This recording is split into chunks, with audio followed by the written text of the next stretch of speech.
El tercer sistema es el sistema del oxígeno. Uno de los combustibles del sistema del oxígeno es la glucosa, pero también tenemos a las grasas y a las proteínas. El primer combustible que se recluta en este sistema, que es el del oxígeno, es el de justamente la glucosa. Posteriormente, cuando se termina la glucosa, se comienza a consumir las grasas y luego las proteínas.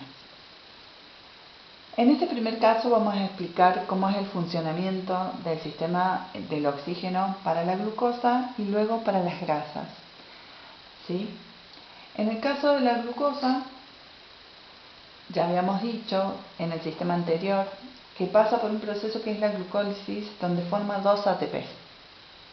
En este proceso genera o se degrada en un componente que es ácido pirúvico, que dijimos que si no toma el camino del oxígeno, ¿sí?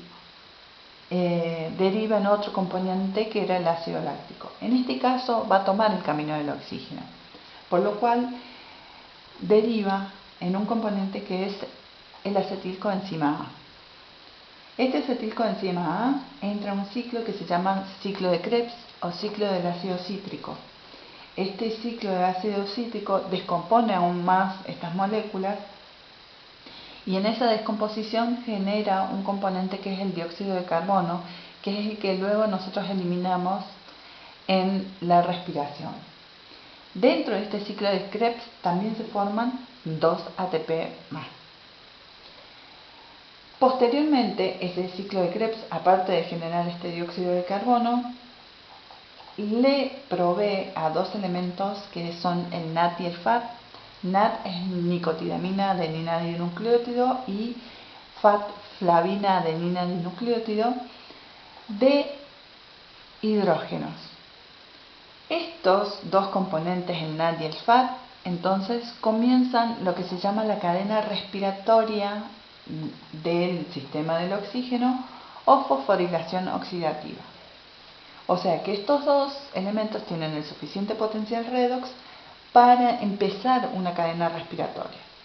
Estos componentes que vemos con la letra C posteriormente se llaman citocromos, que son moléculas más pequeñas que van a ir recibiendo del NAD y del FAT justamente estos hidrógenos.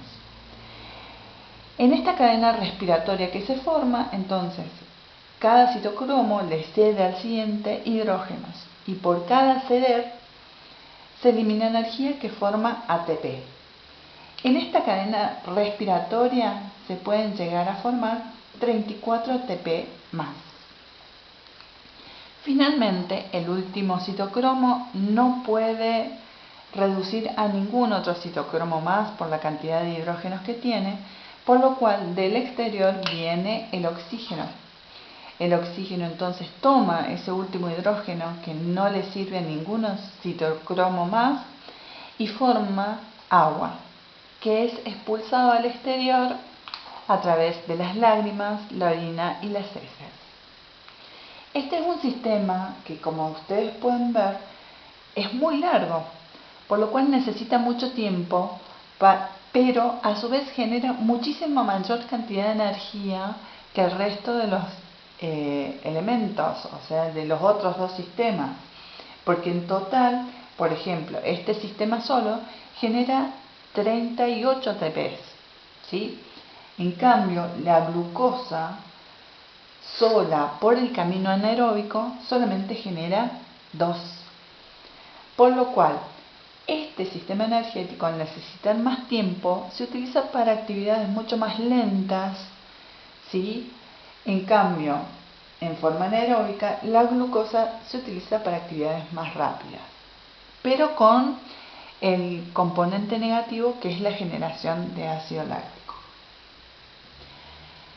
¿Qué es lo que tiene de diferente el sistema de las grasas con las grasas? Lo que tiene de diferente es que nosotros vamos a tener justamente como primer paso la beta oxidación de los ácidos grasos. Este proceso de beta-oxidación, ¿sí?, hace que los ácidos grasos degraden también en este componente que es el acetilcoenzima A, que entra al ciclo de Krebs y que este ciclo de Krebs origina la cadena respiratoria luego. Pero ¿qué diferencia hay entre un sistema, por ejemplo, el que origina la glucosa y el que origina las grasas?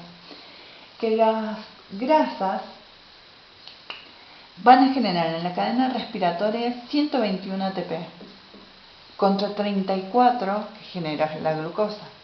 Y en el ciclo de Krebs van a generar 8 ATP contra 2 que generaban justamente la glucosa.